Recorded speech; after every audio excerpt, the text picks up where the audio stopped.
I was going through your presentation. You are building a strong argument to have some gold in the portfolio as far as investors are concerned.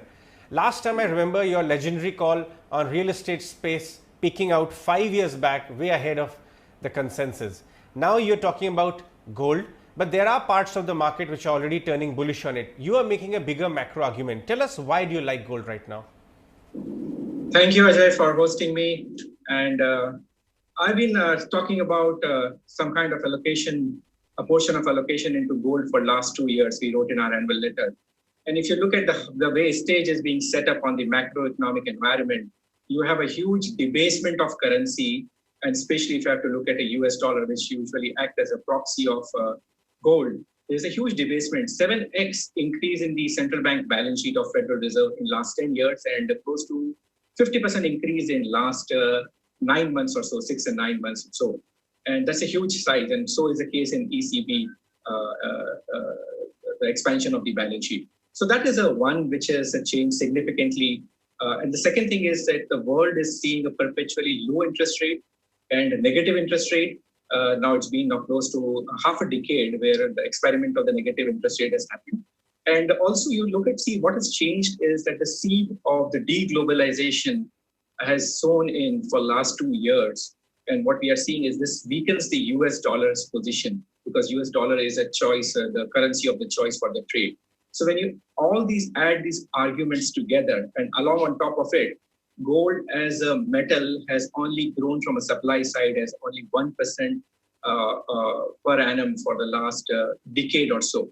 So you add all these things together, you have a very low interest rate, a high probability of US depreciation, and also which makes a case that money would flow into an asset which has stood the test of time for the investors over a period of time versus the asset which is it's not as stable at this point of time, which is a US dollar at this point of time. And if you look at from a central bank's position, the gold outstanding to the central bank's monetary expansion to the monetary outstanding reserves is lowest at this point of time. So it makes all the more sense to look at gold as a portion of allocation for any investor at this point of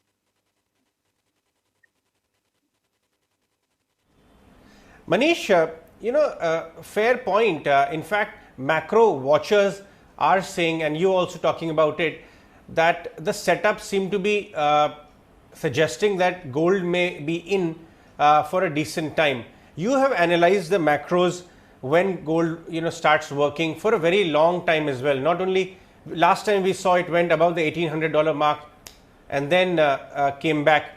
You've seen macro phases when gold works and then it goes on sideways, then again works. What's the setup looking like right now? Why are you so bullish on it?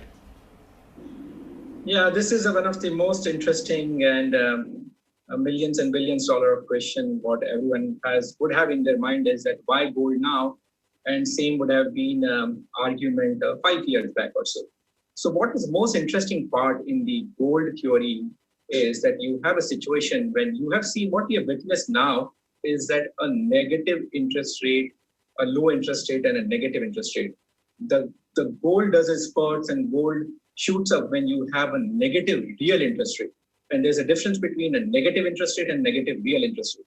So look at a situation where the US Treasury was giving you a positive yield for a considerable period of time, and that was a issue why US did so well and US dollar-denominated assets did so well and US venture capital or US equities did so well because you have a dollar-denominated asset which is doing very well and giving a positive yield. And now we are in a situation at this point of time where the US negative is giving you. So how do you calculate a negative yield is a 10-year Treasury minus the US CPI, which is the consumer price inflation. And I'm referring to US back and forth only because that usually the world has used US dollar as an alternative to the gold for some point of time now.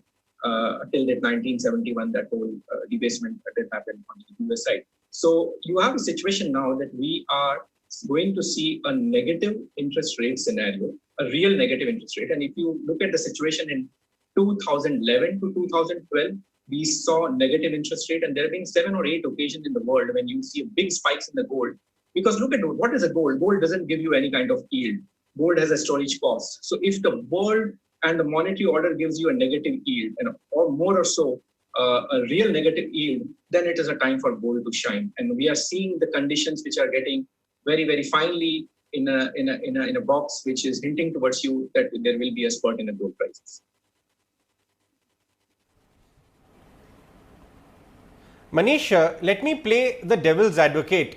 There's a very, respected and very widely covered author, macro strategist, and we track them very closely, and making a case that what if the central bankers start selling gold because they are holding big portions of gold themselves? What happens to gold prices? Is that a risk? How do you analyze this argument? I'm not too sure that why someone would be framing an argument that there can be a huge central bank selling of the gold by the central bankers. If I look at the data that last decade or so, they are the net buyers. In the last calendar year 2019, that's the updated data, they bought close to 600 tons, which is the highest in the history of the central banks. The size of gold what they have accumulated. My sense is that it's close to now 3,500 tons. That's a total accumulation of gold which is done by the central bankers. When central bankers buy gold, and there are periods when they sell a gold. So what central banker, maybe anyone sitting in anywhere, maybe RBI also has an option to buy an asset which gives you a positive yield, and which was a US Treasury for some period of time. And even in the last decade, when US gave you positive, people kept on building up their gold reserves. So if there is an argument that because of a liquidation event, the central banker could sell some of its gold, then all the more reason, because gold thrives when there is a chaos. And we are building up a case, and you are seeing a situation where we are talking about a real negative interest rates. So all the more case that the probability of you losing money holding a dollar asset is significantly higher versus owning a gold, and where you should ideally see a positive return of gold. So if there is a corresponding sale by a central banker, then I see a situation that selling can easily get absorbed. There are enough buyers, and many more and more buyers. The financial markets are turning to a gold. And if you look at it today, close to 187 or 90 billion dollars of ETF money is into the gold ETF. So you would have enough buyers of the gold rather than anyone if there is a big seller even. So I would not make a case, and I would doubt that why that case would be made of central bankers selling gold. In fact, it should be a time when central bankers would be holding golds.